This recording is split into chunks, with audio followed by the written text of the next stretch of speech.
The dying sun painted the vast prairie in shades of rust and gold, its light catching the dust devils that danced across the cracked earth. Sarah McKenna pulled her threadbare shawl tighter around her shoulders, squinting against the harsh glare as she stumbled along the rutted wagon trail. Her boots, once fine leather from St. Louis, were now cracked and dusty, each step sending sharp pains through her blistered feet. 3 days had passed since she'd fled her uncle's ranch. 3 days of walking beneath the merciless sun, with nothing but a canteen of warm water and the clothes on her back. The scandal that drove her away still burned fresh in her mind. False accusations from her uncle's wife. Whispered lies that spread through the county like wildfire. Better to face the unknown wilderness than endure another moment under that roof. The red rock formations loomed ahead, their shadows promising relief from the heat. Sarah's lips were cracked. Her fair skin burned despite the bonnet that barely clung to her tangled auburn hair. She'd seen no living soul for 2 days. Only the occasional hawk circling overhead and the bleached bones of cattle marking failed attempts to tame this unforgiving land. As twilight approached, she spotted smoke rising in the distance. A town, or what passed for one in these parts. Hope flickered in her chest as she quickened her pace, ignoring the protests of her aching body. The settlement appeared gradually, a collection of weathered buildings clustered around a single dusty street, their windows glowing amber in the fading light. Sarah paused at the edge of town, smoothing her soiled dress with trembling hands. She knew how she must look, a woman alone, disheveled, without proper escort or explanation. But desperation outweighed propriety. She needed water, food, perhaps work if anyone would have her.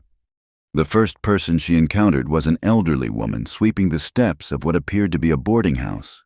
The woman's eyes narrowed as she took in Sarah's appearance, her mouth pursing in disapproval. "Please," Sarah began, her voice hoarse from thirst.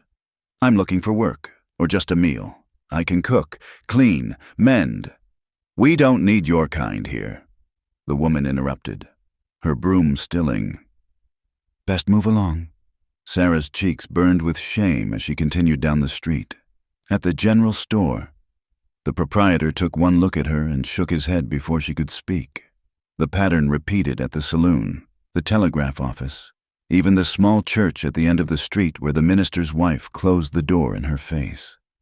Night had fully fallen when she found herself in the alley behind the saloon, searching through discarded crates for anything edible. The sound of boots on gravel made her freeze. Well, what have we here?" 3 men emerged from the shadows, their faces flushed with drink. Sarah recognized one as the store owner who'd turned her away earlier. His companions were younger, rougher, their eyes glinting with an intent that made her stomach clench with fear. "Ladies looking for work. Boys," the store owner said, his words slurred. "Reckon we might have something for her." Sarah backed against the wall, her heart hammering. "Please, I'll leave town. I don't want any trouble." The youngest of the 3 laughed, a harsh sound that echoed off the buildings. "Hear that? She don't want trouble, but trouble's what happens to women who wander alone, especially ones nobody's gonna miss." They moved closer, cutting off her escape routes. Sarah's mind raced, calculating distances, searching for any advantage. The men were drunk but not incapacitated, and she was weakened by days of hardship. "Now, don't make this difficult," the store owner said, reaching for her arm. "You came here looking for work. We're offering—" Sarah twisted away from his grasp and ran. She darted between buildings, her skirts catching on splinters and nails, the men's shouts and curses following close behind. The town that had rejected her now became a maze of obstacles as she fled toward the open prairie. Her pursuers were persistent but clumsy with drink. Sarah's desperation lent her speed, and soon their voices faded into the distance. Still she ran, past the last ramshackle building, into the vast darkness of the grassland. The moon was new, offering little light to guide her way. She didn't know how long she ran before her body finally gave out. Her foot caught in a prairie dog hole, sending her sprawling face first into the dirt. Pain shot through her ankle as she tried to stand, only to collapse again. Behind her, she could hear the men calling to each other, their search widening. Sarah dragged herself behind a cluster of sagebrush, pressing her body flat against the earth. Her ankle throbbed, her lungs burned, and tears of frustration and fear streaked through the dust on her face. This was how it would end, alone on the prairie, at the mercy of men who saw her as nothing more than abandoned property. The searchers grew closer, their lanterns bobbing like fireflies in the darkness. Sarah closed her eyes, praying to become invisible, to melt into the landscape like the shadows around her. Then, suddenly, the voices stopped.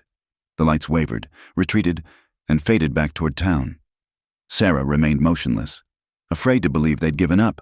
Long minutes passed before she dared to lift her head. That's when she saw him. He stood perhaps 20 feet away, so still he might have been carved from the stone itself. The starlight caught the sharp angles of his face, the long dark hair that fell past his shoulders. He wore buckskin and carried himself with the easy grace of one who belonged to this land in ways the townspeople never could. Sarah's breath caught in her throat. She'd heard stories of the Lakota who still roamed these territories, proud warriors clinging to their ancestral lands despite the encroaching tide of settlement. Fear and wonder warred within her as their eyes met across the darkness. He didn't move, didn't speak, but something in his bearing told her he'd been watching for some time. Perhaps he'd been the reason her pursuers had fled. Sarah tried to stand, gasping as weight hit her injured ankle. Her vision swam, darkness creeping in from the edges. The last thing she saw before unconsciousness claimed her was the warrior moving toward her with swift, purposeful strides. Strong arms lifted her from the ground, and she was wrapped in something warm that smelled of smoke and leather. Her body, pushed beyond its limits, finally surrendered to exhaustion. As he carried her away from the settlement and into the sheltering embrace of the Badlands, the prairie wind whispered secrets in a language older than any town or trail. Above them, the stars watched in silent witness, as they had for countless generations before and would for countless more to come.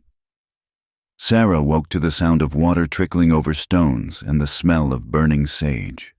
Her eyes fluttered open to find herself in a small shelter made of buffalo hide stretched over wooden poles.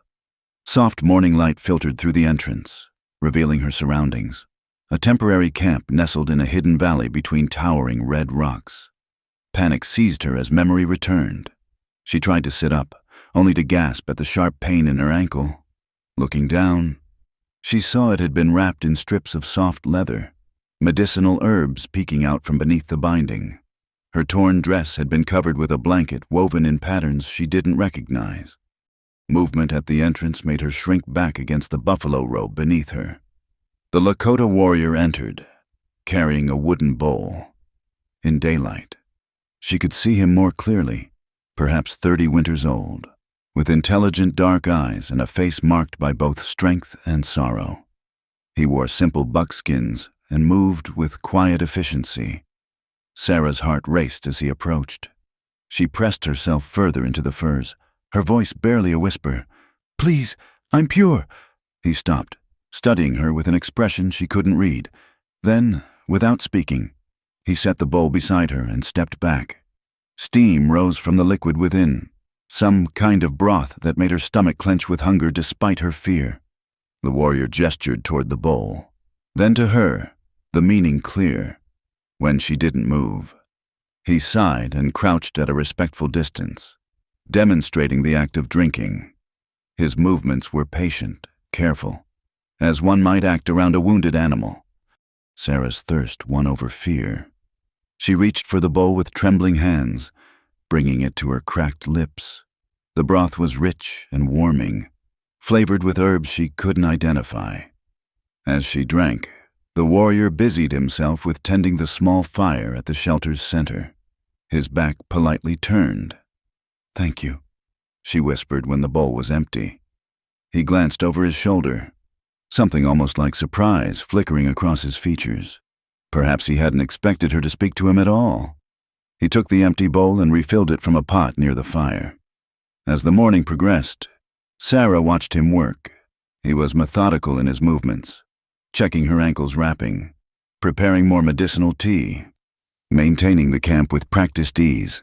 Not once did he touch her unnecessarily or linger too close. This careful distance both reassured and confused her.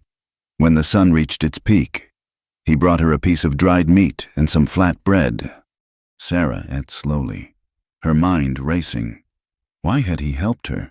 What did he want? The stories she'd heard about Indians, savage tales whispered in parlors and printed in newspapers, seemed at odds with this quiet, respectful care. "Do you speak English?" she finally asked. He paused in cleaning his rifle, then nodded once. "What's your name?" For a long moment, she thought he wouldn't answer. Then, in a voice deep and measured, "Joseph Standing Bear. My father named me for the black-robed saint, hoping it would protect me in the white man's world." A bitter smile touched his lips. "It didn't." Sarah absorbed this, noting the perfect, if accented, English. "I'm Sarah McKenna. I know, you spoke it in your fever dreams." Heat rushed to her cheeks. What else did I say? Many things. About an uncle. A woman's lies. Running. He resumed cleaning his rifle. "The men who chased you are gone. They think a mountain cat got you. They found blood on the rocks where I left it." The casual mention of deception on her behalf left her speechless. When she found her voice again, "Why did you help me?" Joseph set aside his rifle and looked at her directly for the first time since she'd woken. A woman alone on the prairie, pursued by men with evil intentions. This required no decision, only action. "But I'm—" She gestured helplessly at herself, unable to articulate the divide between their worlds. "You are human. You needed help." He stood, moving toward the entrance. "Rest. Your ankle needs time." Over the following days, they developed a careful routine. Joseph would leave at dawn to hunt or scout, returning with game or edible plants. Sarah would tend the fire and prepare whatever food he brought, grateful for the domestic skills her mother had taught her before the fever took her. In the evenings, they began to talk. Sarah learned that Joseph had been educated at a mission school before the wars began, explaining his facility with English. His band had been scattered 2 winters ago, most killed or forced onto reservations. He survived by moving constantly, trading with the few whites who would deal with him, avoiding the soldiers who would shoot him on sight. "Why don't you go to the reservation?" she asked one night, immediately regretting the question when she saw his face harden. "Would you willingly walk into a cage, watch your people starve on government rations that never come, forbidden to hunt, to pray, to speak our language?" He stared into the fire. "I die free or not at all." Sarah thought of her own flight from cruel circumstances, the difference being she could eventually find another town, another life. For Joseph, there was nowhere to go that hadn't already been claimed by those who hated him. As her ankle healed, she began to help more around the camp. Joseph taught her which plants were safe to eat, how to bank a fire to last through the night, how to read the signs of approaching weather. He was a patient teacher, correcting her mistakes without mockery. One evening, a sudden thunderstorm forced them both into the small shelter. Rain hammered the buffalo hide as they sat on opposite sides of the fire, the space suddenly feeling much smaller. Sarah was acutely aware of his presence, the way firelight played across his features, the quiet strength in his hands as he repaired a torn moccasin. "You could go back," he said suddenly, "to your people. Find another town, far from here. Start again." Sarah considered this. With what story? A woman traveling alone, no family, no references? They'd assume the worst. She laughed bitterly. "They assumed it anyway, just seeing me arrive tired and dirty. Your world isn't the only one with cages." Joseph looked at her with something that might have been understanding. "Then what will you do?" "I don't know." The admission frightened her. "I can't stay here forever." "No," he agreed quietly. "You can't." The storm passed, leaving crystal stars in its wake. Sarah lay awake long into the night, listening to Joseph's steady breathing across the fire. She thought of the town's cruelty, of the life she'd fled, of the undefined future stretching before her. Here in this hidden valley, she'd found an unexpected peace, but it was as temporary as morning mist. What she didn't see was Joseph lying equally awake, staring at the shelter's hide ceiling, fighting battles in his mind between duty and desire, between what was safe and what his heart whispered in the darkness. Both of them prisoners of their circumstances, finding momentary freedom in each other's company while knowing it couldn't last. The stars wheeled overhead, indifferent to human struggles, while two souls from different worlds shared a fragile shelter against the vast, untamed night. The news reached town on a dust-laden wind, carried by a traveling peddler who'd spotted smoke in the hidden valleys. Sarah McKenna hadn't died in the prairie after all. Worse, she'd taken up with a savage. By evening, the saloon buzzed with speculation and outrage. Always knew there was something off about that girl. "Mrs." Henderson declared from her perch near the general store, her knitting needles clicking like disapproving tongues. Arriving here with no proper escort, no decent explanation. Now we know what kind of woman she really is. Reverend Walsh tried to maintain Christian charity from his pulpit that Sunday, speaking of lost sheep and redemption, but his congregation's faces remained hard. In their minds, a white woman who willingly remained with an Indian had crossed an unforgivable line. She was corrupted, fallen, beyond salvation. Thomas Brennan, who ran the largest ranch in the county, stood up during the town meeting. "This ain't just about one wayward woman. There's still hostiles in those hills, and now they've got encouragement. What happens when other Indians hear a white woman's living with them freely? What message does that send?" Murmurs of agreement rippled through the crowd. The Indian wars might be officially over, but fear and hatred ran deep in these frontier towns. The presence of a renegade so close to their settlement felt like a challenge to everything they'd built. "I say we ride out there," declared Jake Morrison, still nursing wounded pride from the night Sarah had escaped. "Bring her back for her own good, and if that savage interferes..." He let the sentence hang, but everyone understood. Meanwhile, in the hidden valley, Sarah woke to find Joseph already up, his expression troubled. He'd been to the edge of the settlement during the night, gathering supplies from a Mexican trader who sometimes helped him. The news he brought back made Sarah's blood run cold. "They're planning to come for you," he said simply. The trader heard them talking, a group of men, maybe 10 or 12.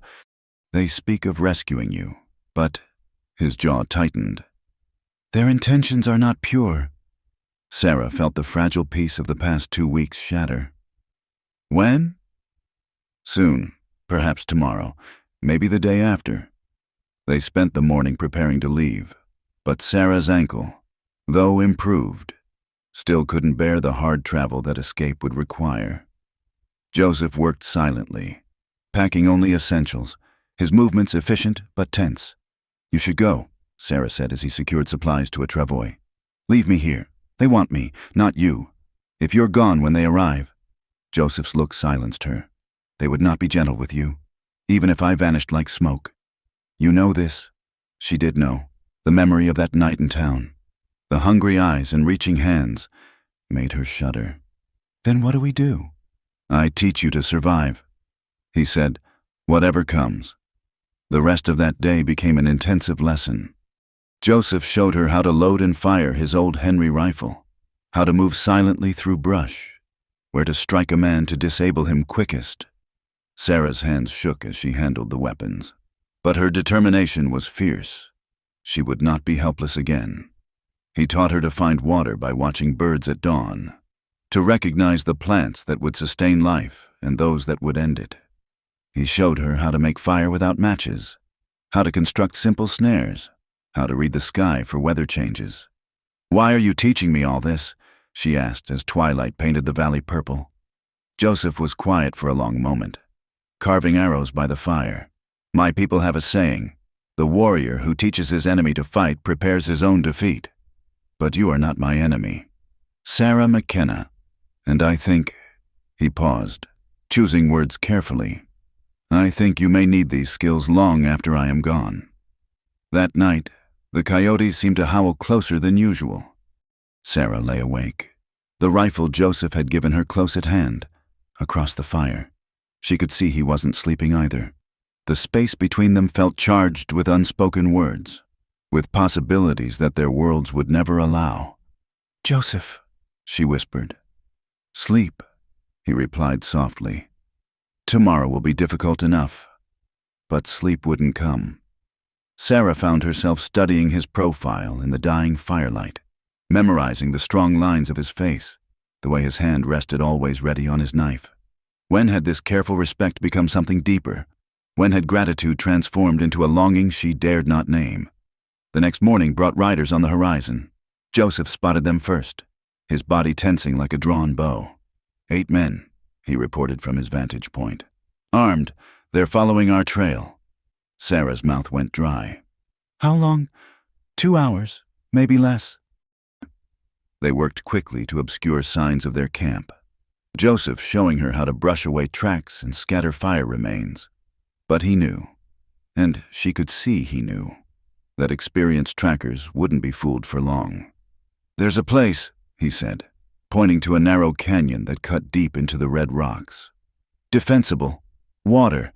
Hidden. We go there." The journey tested Sarah's healing ankle, but fear drove her forward. Joseph supported her when the path grew treacherous, his touch careful, respectful. Yet she felt the strength in his arms, the controlled power that had survived so much. They reached the canyon as the sun peeked overhead. It was a natural fortress. High walls, only one way in, a spring-fed pool at its heart. Joseph immediately began preparing defenses while Sarah gathered what medical supplies they had, trying not to think about why they might need them. "They'll try to talk first," Joseph predicted. "Use your name. Claim they've come to save you. When that fails..." He checked his rifle, his bow, the knife at his belt. Sarah gripped her own rifle. "I won't go with them. They won't accept that easily. To them, you're not capable of choosing this. They'll believe I've bewitched you, controlled your mind. It's easier than accepting that you might choose differently than they expect." The sound of horses echoed off the canyon walls before they saw the riders. Sarah's heart hammered as she recognized some faces. The store owner, Jake Morrison, others from town. Thomas Brennan led them, his expensive hat and silver spurs marking him as a man of importance. "Miss McKenna," Brennan called out, his voice carrying false concern. "We've come to take you home. Your uncle is worried sick." Sarah almost laughed. Her uncle had probably celebrated her disappearance. "I have no home there. Mr. Brennan, please leave." The men exchanged glances, some sneering. Morrison spit tobacco juice. "See, he's got her mind twisted." "Sarah, honey, just walk on over here. We'll handle the rest." "I said leave." Sarah raised the rifle, surprised at how steady her hands were. Brennan's face hardened. "Now you listen here, girl. We didn't ride all this way to go back empty-handed. You're coming with us, one way or another. And that murdering savage is going to answer for what he's done. The only thing he's done is show me kindness." Sarah called back, "Which is more than any of you ever did." The standoff stretched taut. Sarah could feel Joseph behind her. Arrow knocked but not drawn. Waiting. The sun beat down mercilessly, and sweat trickled between her shoulder blades. Then Morrison made his move, spurring his horse forward with a rebel yell. The canyon erupted in chaos. The spring had drawn Sarah away from the shelter in the early morning light. Joseph had gone to check his snares, leaving her to refill their water stores. She knelt by the clear pool, watching her reflection ripple in the surface. A face grown thinner, browner from sun, but somehow more alive than it had ever been in civilization. The snap of a twig made her freeze. She turned slowly to find Jake Morrison standing 20 feet away, his rifle casual in his hands but ready. 2 other men emerged from the brush behind him. They'd circled around during the night, waiting for this moment. "Well now," Morrison drawled, his eyes traveling over her in a way that made her skin crawl. "Looks like we found you all alone. Your Indian buck finally left you behind?" Sarah's rifle lay back at the shelter. Her hand moved instinctively toward the knife at her belt, one of Joseph's lessons. But Morrison raised his weapon slightly in warning. "Don't be foolish, girl. We're here to help you." His smile held no warmth. "Though you've made it mighty difficult, living out here like a savage yourself. Folks in town are saying all sorts of things about what you've been doing. "I've been surviving," Sarah said, her voice steadier than her racing heart. Morrison laughed, ugly and knowing. "Is that what they call it now? Come on, boys. Let's get her back to civilization where she belongs." They moved toward her in a practiced formation. Sarah backed toward the water, calculating distances, remembering Joseph's teachings about using terrain as advantage, but 3 armed men against her knife. The odds were impossible. Just as Morrison reached for her, an arrow sprouted from his shoulder. He screamed, spinning away, and chaos erupted. Joseph burst from the canyon walls like an avenging spirit, his war cry echoing off the stones. His second arrow took one of the men in the thigh, dropping him writhing to the ground. The third man fired wildly, bullets chipping rock near Sarah's head. She dropped flat as Joseph engaged him hand to hand, his knife flashing in the morning sun. The 2 men rolled in the dust, a brutal dance of survival that ended with the townsman's gurgling cry. Morrison, arrow still protruding from his shoulder, raised his rifle one-handed toward Joseph's back. Sarah didn't think. She launched herself at him, her knife finding the soft flesh beneath his ribs. His eyes widened in shock as he looked down at the blade, then at her face. You actually—" He collapsed, blood spreading across his shirt. Sarah stumbled backward, staring at her bloodied hands. The reality of what she'd done crashed over her like ice water. She'd killed a man, not in abstract self-defense, but with intimate violence, feeling his life drain away. Joseph was beside her instantly, checking for injuries, finding none. He pulled her against his chest as she began to shake. "You saved my life," he murmured in Lakota. Then English. "Brave woman, my brave Sarah." She clung to him, sobbing not from regret, but from the enormous weight of crossing a line she could never uncross. In his arms, she felt the solid warmth of his body, the steady beat of his heart. He smelled of leather and sage, of the wild places that had become her world. When her trembling eased, Joseph pulled back to look at her face. His hand cupped her cheek, thumb brushing away tears. Something shifted in that moment, a barrier crumbling between them. Sarah saw her own feelings reflected in his dark eyes, not just gratitude or respect, but something deeper, more dangerous. "I choose this," she whispered fiercely. "I choose you." His control finally broke. Joseph crushed her against him, his mouth finding hers in a kiss that tasted of desperation and desire too long denied. Sarah responded with equal fervor, her hands tangling in his long hair, pulling him closer. The violence of moments before transformed into a different kind of intensity. When they finally separated, both breathing hard, Joseph rested his forehead against hers. "This path leads nowhere good," he said roughly. "Your people will never stop hunting us now. My people." He didn't finish, but she understood. Neither world would accept them. "I don't care," Sarah said. "I can't go back to being who I was, and I won't pretend I don't feel what I feel." Joseph studied her face as if memorizing every line. Then he nodded slowly. "Then we go deeper into the wild. There are places where even the army doesn't venture. It will be hard." "Show me," she said simply. They worked quickly to deal with the bodies, knowing the rest of the search party would come looking soon. The wounded man had fled, leaving a blood trail, and would surely bring reinforcements. Joseph packed what they could carry while Sarah washed the blood from her hands, watching it swirl pink in the clear water. As they prepared to leave the canyon that had sheltered them, Joseph taught her to make a travois for their supplies, showing her how to distribute weight for easier pulling. He was patient even in urgency, his hands guiding hers in tying the proper knots. "You're not the same woman who trembled in my shelter," he observed as she worked. Sarah considered this. "No, that woman was already dying when you found her. You just helped me become someone new." They traveled through the heat of the day, following paths only Joseph could see. He led them through narrow passes and across hidden streams, always moving north and west toward the mountains. Sarah's body ached, but she didn't complain. Each step took them further from the world that would condemn them, closer to an uncertain freedom. As the sun began its descent, painting the landscape in shades of fire, Joseph called a halt in a sheltered grove of cottonwoods. They made camp with practiced efficiency, their movements synchronized from weeks of shared routine. Later, as stars emerged in the darkening sky, they sat close by their small fire. Joseph had been quiet since the morning's violence, and Sarah could feel questions hanging between them. "Do you regret it?" he finally asked. "Taking a life?" Sarah considered carefully. "I regret that it was necessary, but given the choice again," she met his eyes, "I would still choose to save you." Joseph reached for her hand, intertwining their fingers. "My people have a word, Takoja. It means to be precious to someone. You have become Takoja to me, Sarah McKenna. This is why I fear for you, and you to me," she replied softly. "Which is why we'll face whatever comes together."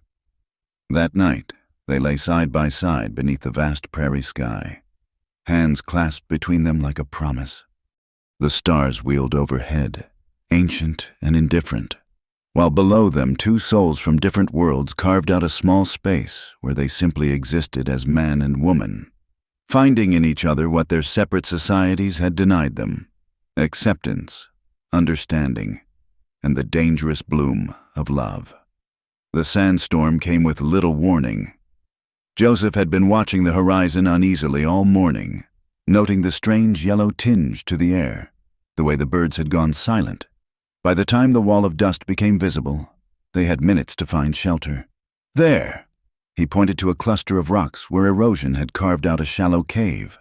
They ran, Sarah's legs pumping hard as the wind began to rise, whipping her hair across her face.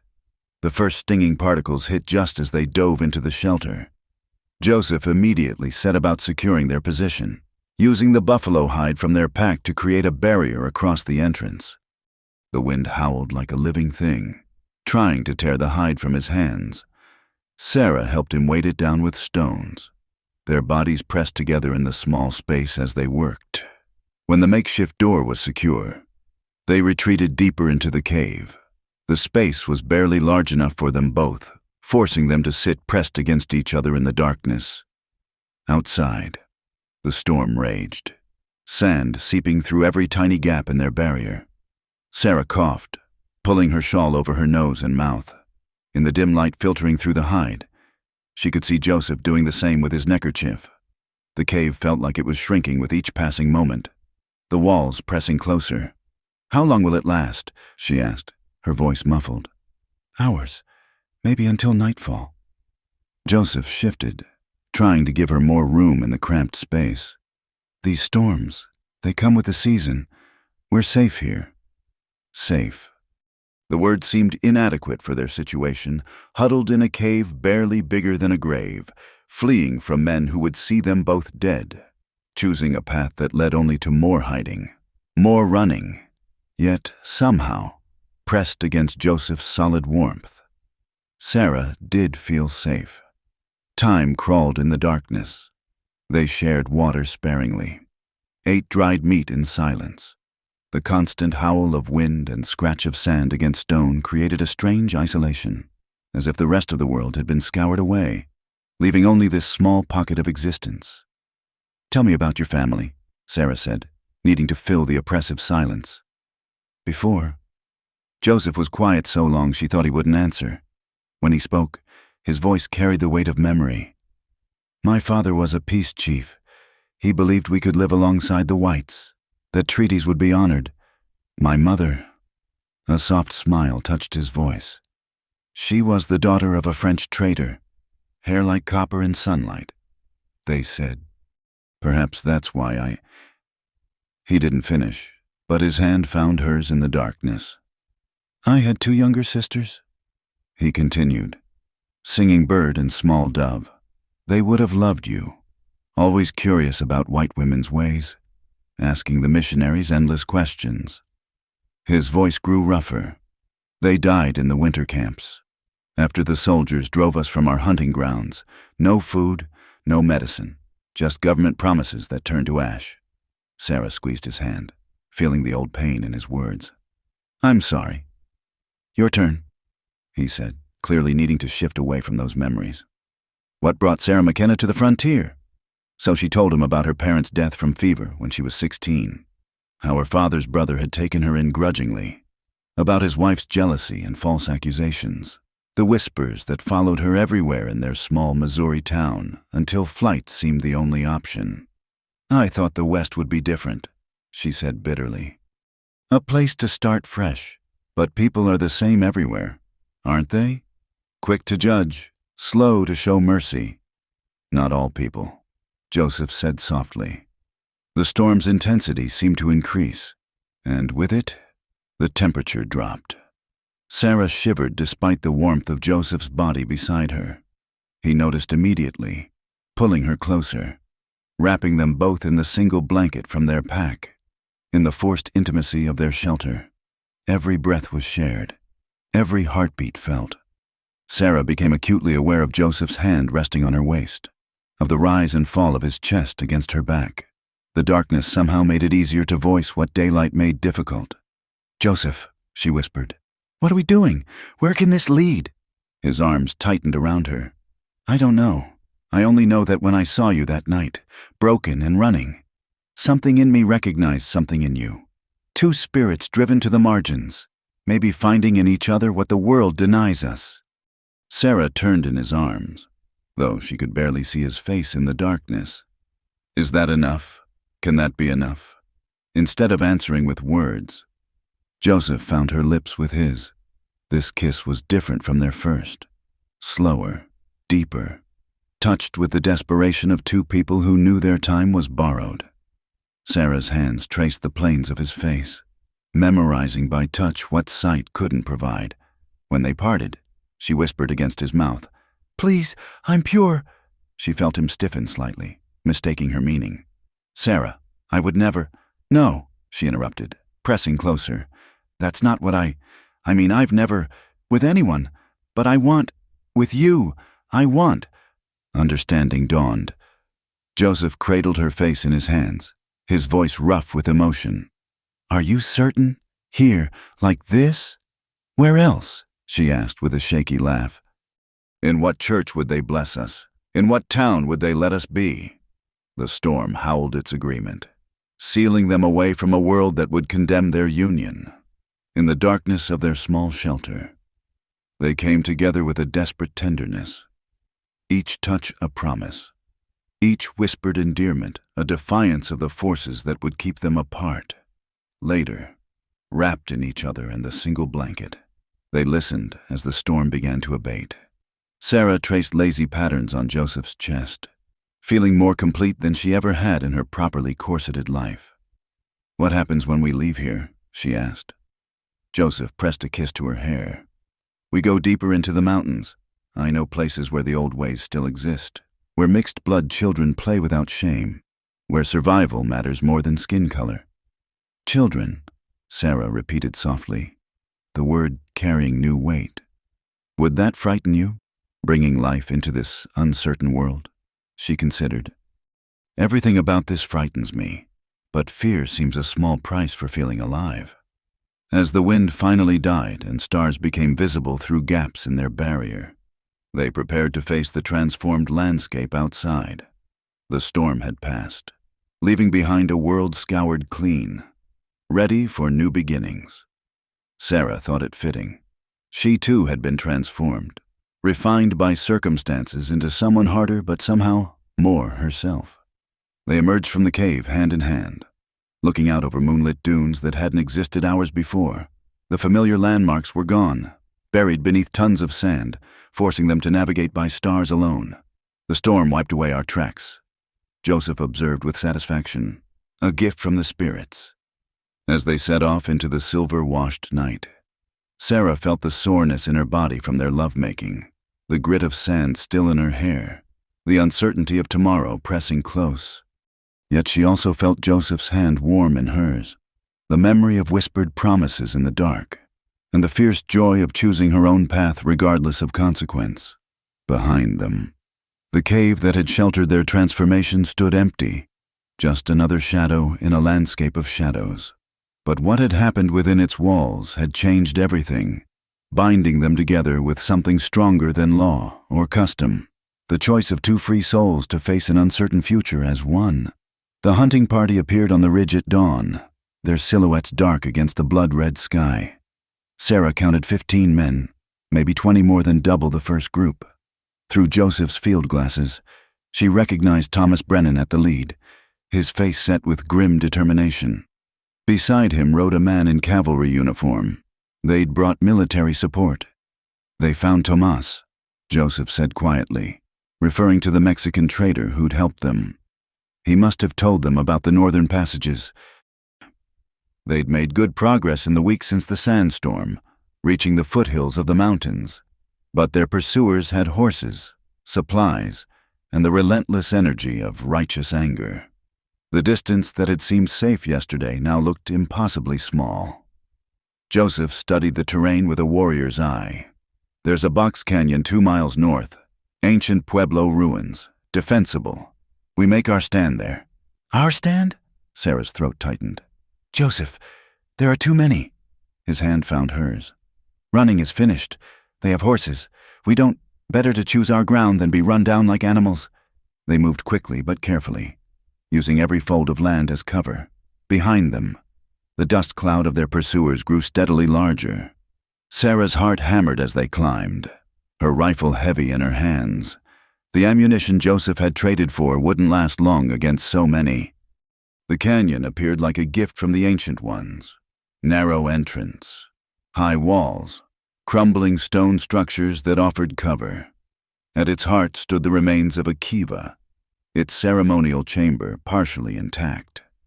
Joseph immediately began positioning their few supplies, creating firing positions among the ruins.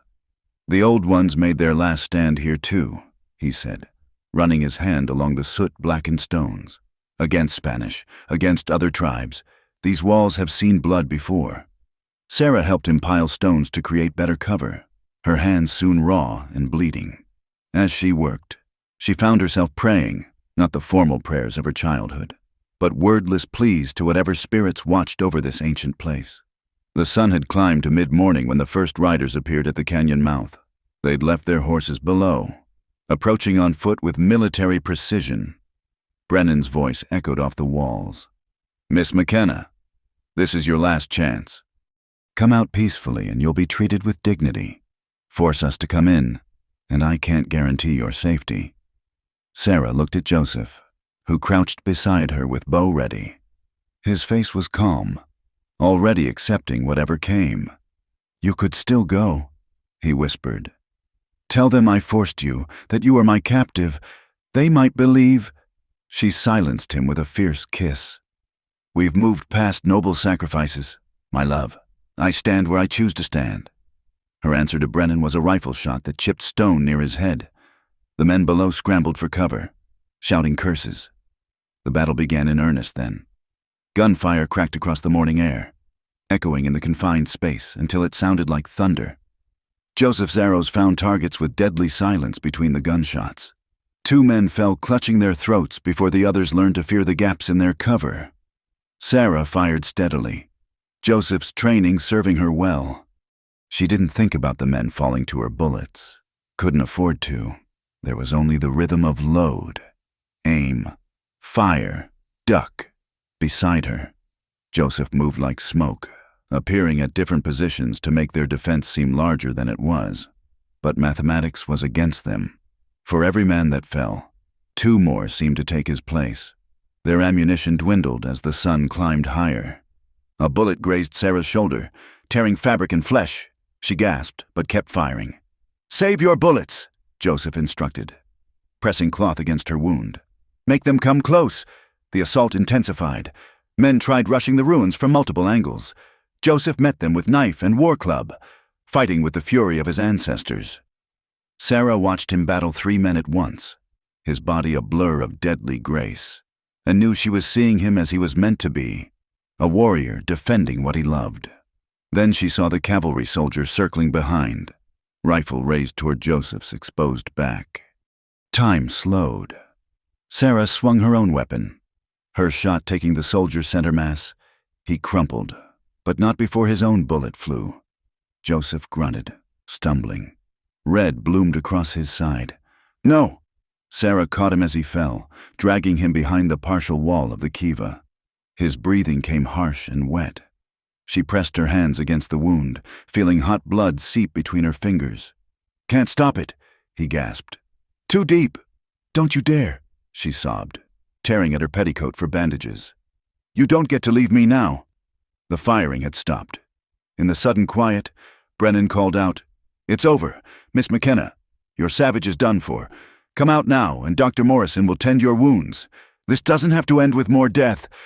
Joseph's hand, slick with blood, found her cheek. "Go," he whispered. "Live? Live for what?" Sarah demanded through her tears. "In their world, in their cages? I'd rather die free with you than live a lifetime in their chains." Something shifted in Joseph's eyes, pain giving way to fierce pride. With tremendous effort, he pulled himself partially upright, leaning against the ancient stones. "Then we make them remember us," he said. "Make them know that love is stronger than their hate." Sarah kissed him hard, tasting blood and determination. Then she stood, rifle ready, showing herself above the wall. "Thomas Brennan," she called, her voice ringing clear. "You want to save me? Then turn around, right away. Let us die in peace if we must die." "You know I can't do that," Brennan replied. "You're not in your right mind. That savage has corrupted you." Sarah laughed, wild and free. "Corrupted? He showed me what it means to truly live, to choose, to love without permission or apology." She raised her rifle. "And I choose to stand with him to the end." The final assault came like a wave. Sarah fired until her ammunition ran out, then took up Joseph's bow, sending arrows with unpracticed but determined hands. Men fell, cursed, kept coming. The ancient walls that had seen so much death witnessed it again, the stones drinking blood as they had for centuries. When they finally overran the position, they found Sarah cradling Joseph's still form, her own body riddled with wounds but her eyes blazing with defiance. She'd used the last arrow on herself rather than be taken, but Joseph's chest still rose and fell. Barely. His eyes flickered open to find Sarah's face above him, her life flowing out even as she smiled down at him. "In your arms," she whispered, echoing the words he'd taught her in Lakota. "I found my freedom. Mita kuye oyasin," he breathed. "All my relations. You are all my relations." The survivors of Brennan's party stood in uncomfortable silence. Victory turned to ash by the scene before them. Here in this ancient place of death and endurance, they'd won nothing and lost something indefinable, the comfortable certainty that their way was the only way, that their judgments were righteous. As the light faded from Sarah's eyes, she held Joseph's gaze, and in that shared look was a lifetime of love compressed into a moment. They'd chosen each other against all odds, against all wisdom, and in the choosing had found something worth dying for. The old Lakota woman found them 3 days later, drawn by the circling eagles and the dreams that had troubled her sleep. White Dove was a healer who lived alone in the high places, gathering medicines and communing with spirits. What she discovered in the abandoned canyon made even her ancient heart heavy with sorrow. The white men had left the bodies where they fell, taking their own dead but caring nothing for the two who died defending each other. White Dove found them still entwined, the young woman's body shielding the warrior, his arms locked around her even in death. The sight spoke of a love that transcended the boundaries men built between peoples. But as she began the ritual preparations for sky burial, White Dove discovered what the fleeing townsmen had missed in their haste. Joseph Standing Bear still breathed, though barely. His spirit clung to life with the tenacity of his people, unwilling to follow his beloved into the next world without a fight. The old woman worked through the night, packing wounds with healing herbs, chanting the old songs that called spirits back from the edge of death.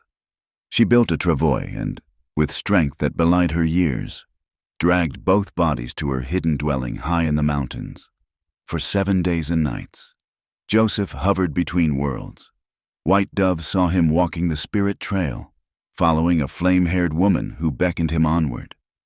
But each time he reached for her, she would shake her head and point back toward the world of the living. "Not yet," Sarah's spirit seemed to say. "Not yet, my love." On the 8th day, Joseph's fever broke. His eyes opened to find White Dove's weathered face above him, her eyes holding both sadness and hope. "She is gone," the old woman said simply in Lakota. "But she fought the spirits for you, sent you back." Joseph's grief was a wounded animal, tearing at his chest worse than any bullet. He tried to rise, to go to Sarah, but his body betrayed him. White Dove held him as he wept, his cries echoing off the mountain stones. "Where?" he finally managed. White Dove led him, when he could walk, to a scaffold she'd built in the old way. Sarah's body lay wrapped in buffalo hide, facing the rising sun. Joseph spent days beside her, singing the death songs, telling her spirit of his love in both languages they'd shared.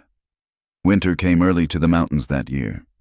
White Dove taught Joseph to walk again, to use his damaged side despite the constant pain. She shared her knowledge of healing, recognizing in him a soul that would need purpose to continue living. "Why save me?" he asked one night as snow fell softly outside the shelter. "The spirits have plans," she replied. "Your woman's sacrifice was not meant to end your story, but transform it." Through the long winter months, Joseph learned not just healing herbs and ceremonies, but the deeper medicine of turning grief into something sacred. White Dove taught him that love didn't end with death, that Sarah's choice to stand with him had created something eternal. Spring brought unexpected visitors. A young couple appeared at White Dove's shelter, a cavalryman who'd lost his faith in the Indian Wars and the Cheyenne woman he'd married against all regulations. They sought sanctuary, a place to exist beyond the reach of both their people's judgment. Joseph saw his own story reflected in their desperate eyes. With White Dove's guidance, he led them to a valley she knew, where other mixed couples had found refuge. It was the beginning of his new purpose. Through the years that followed, Joseph became a guide for those whom the world rejected. Mixed blood children, couples who dared love across racial lines, souls caught between worlds. They found their way to him through whispered rumors and desperate hope. He established a hidden settlement in a valley so remote that maps didn't acknowledge its existence. There, Apache lived beside Mexican, former slaves beside Chinese railroad workers, all united by their status as outcasts and their determination to live free. Joseph built a small chapel at the settlement's heart, not for any single god, but as a place where all spirits were welcome. Above its door, he carved words in English and Lakota. "Love is stronger than law." Inside, he placed 2 items, a buffalo robe that still carried Sarah's scent and the rifle she'd died defending him with.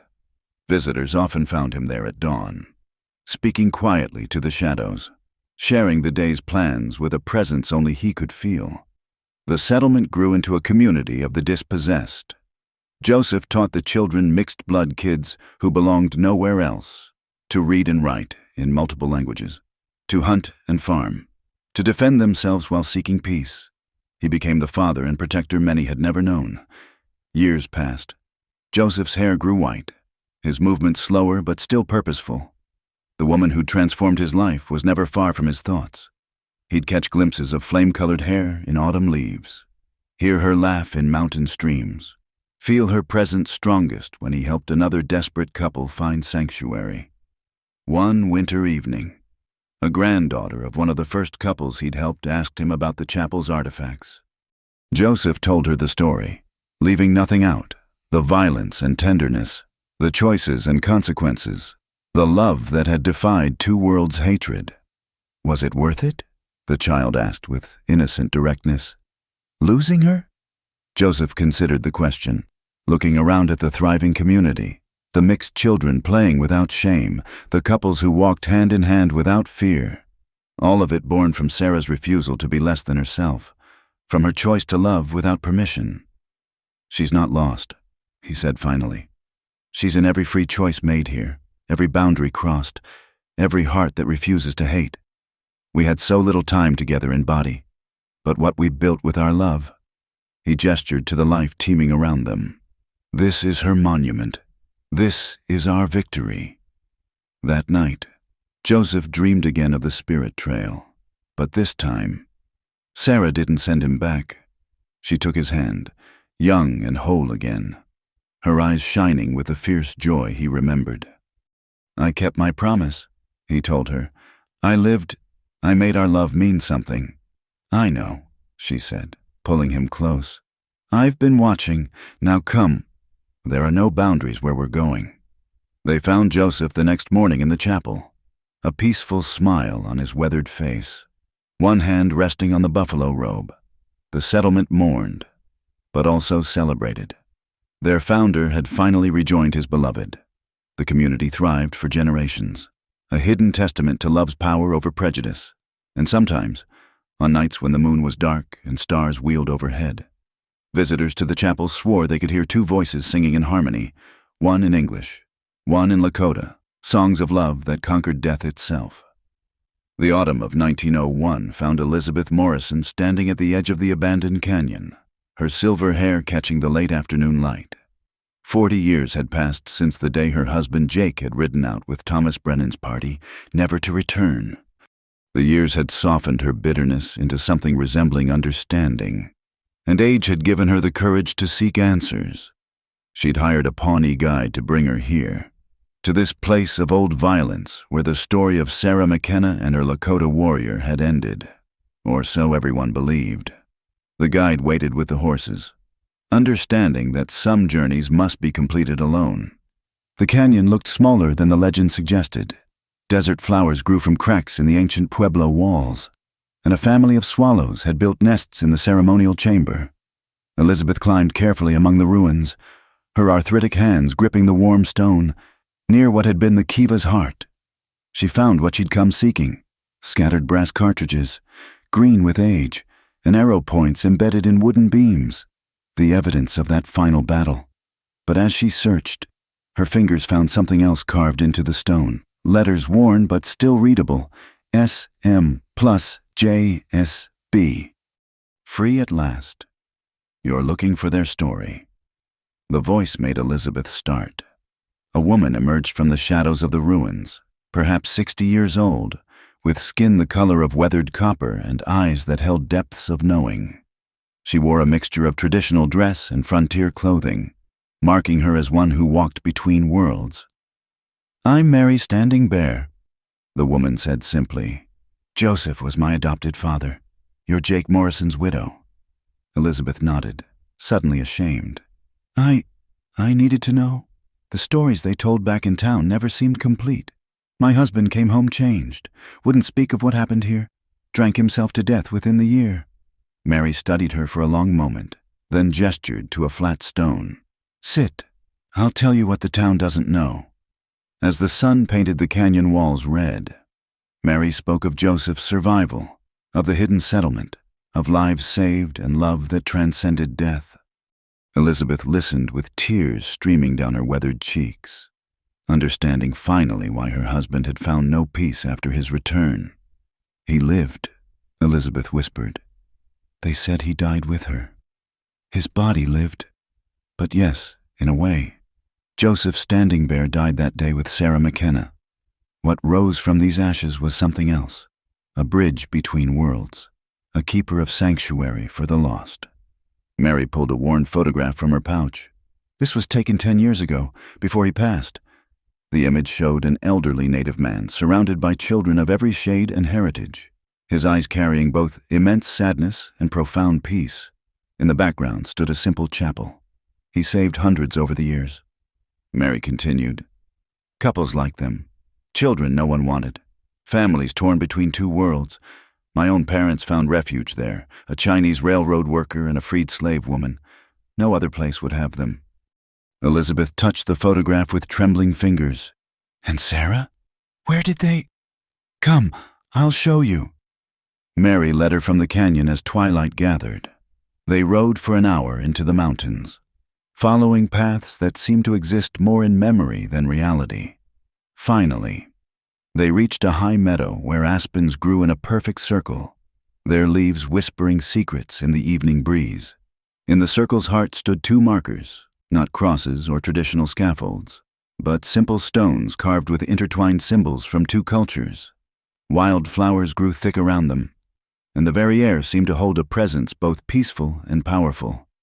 "We brought him here after he passed," Mary explained.